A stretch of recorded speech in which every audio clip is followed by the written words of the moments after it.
This is an examination of the hidden human condition. This is the Hidden Killers Podcast. With Tony Bruschi. Shavaun Scott joining us. As everyone who's been involved on this program for the last several months, weighing in on the cases that we're following, obviously Alex Murdaugh was a very big one. Still is a big one, because I still don't think this thing is going to be over anytime soon as more and more layers of the onion are unpeeled.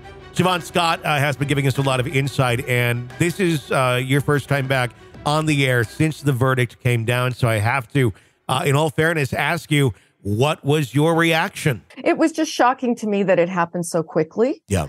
I expected at least a couple of days, going over that. Mm-hmm. But no great surprise. I thought it was interesting. His older brother that spoke out a couple days later, and he's the one that did not testify at the trial. And he's not saying he did it, but he's saying, I believe he knows more than he's telling. Yeah. Which is kind of where I fall too. I'm not sure still. I mean, I can certainly understand the guilty verdict, but I'm not completely sure I see him holding the gun and blowing his kid's head off, basically. Mm-hmm. But it's clear that everything out of the man's mouth is a lie, and it has always been that way, and it's simply impossible for him to tell the truth. So I wonder if we will ever hear the whole story, if there was another person or other people involved in some way. Where did all that money go? Mm-hmm. I fall in with his brother with there's a lot more of the story, and he's not owning it and not being honest about it. I guess the question would then go to why? Why is he not owning up more? Because it's all on him right now. The only thing that can run through my mind, and at first it seemed kind of ludicrous, but I don't think it is so much anymore, is that there's some sort of larger drug operation going on here. Yeah. And somebody's holding something over his head.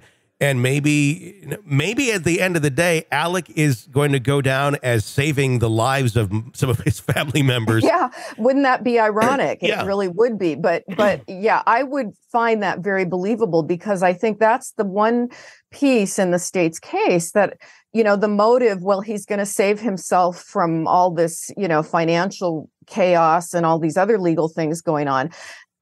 That's really kind of a dumb reason, and is he really that stupid? Maybe he is that stupid, but he didn't get where he was in life by being that stupid. He got that way by being a con man and being highly manipulative. But it seems to me, if there was a weak spot, it's the motive for doing that is still rather weak. And I just fall in the camp of, I think there's a lot more to this that we just don't know. Yeah, I completely agree. And I wonder how far it spreads its tentacles into the rest of the Murdaugh family. And I'm not saying that they're involved in some sort of family style cartel ring, but I do wonder who knows more than they're saying. And why are they not saying? Is it because there is a direct threat to them that if they were to speak out about where some of this money was coming and going from, that there would be, repercussions of more people being killed if Alec did not kill and this was some sort of a cartel hit? I could see why one would just shut up, because there's no amount of protection that will stop the cartel from coming and going and getting you. Clearly. They can do terrible things and get away with it, and their tentacles reach far. So it's a very strange one, and I hope someday we get the whole story, but we may never. Where do you think this goes next? Obviously, he still has financial crimes to answer for, and he's still pleading not guilty there, which is kind of bizarre, because he flat out admitted these things. He's already admitted it, yes. I don't know how that even plays out in court. It's like, not guilty. Okay, let me play these tapes for you of saying that you did it on national television. Right. Okay, case closed. Thank you. No, nothing further.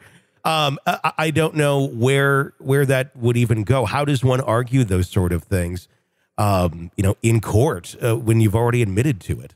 Yeah, that doesn't make any sense. It must have something to do with a legal maneuver that they're hoping to try to, pull off somehow. Someday I'll have to go to law school, because I'm really curious about exactly that. He's already confessed while under oath. So, what do you think is going through Alex's mind now that he's behind bars and has been found guilty?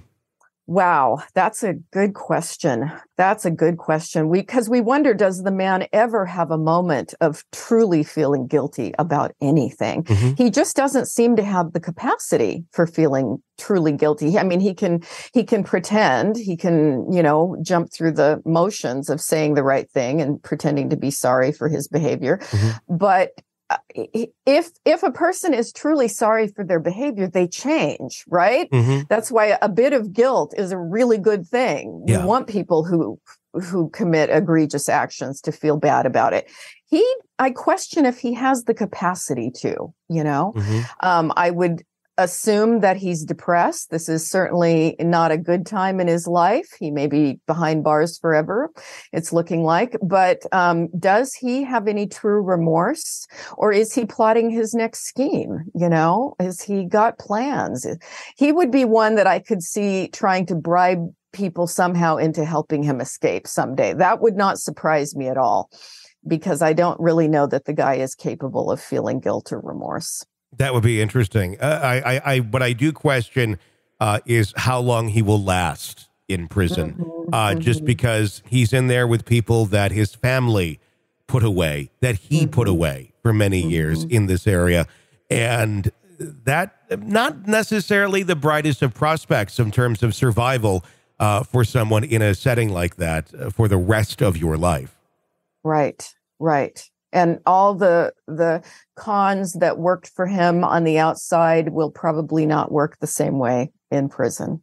This is an examination of the hidden human condition. This is the Hidden Killers Podcast. The Hidden Killers Podcast. With Tony Bruschi. Shavaun Scott, psychotherapist and author, as always. Thank you for joining us and giving us your insight. Always appreciated. If you want to weigh in on anything that we are talking about here on the show, you can do so. We have a phone number for that. It's 888-554-5537, 888-5-KILLER to give your thoughts on the cases, and we may discuss them on a future episode of the program. Be sure to press subscribe wherever you're downloading podcasts so you don't miss any of our episodes. Get an ad-free experience through Apple Podcasts right now. Go check that out. Even try it for 3 days free. I'm Tony Bruschi. Stay with us.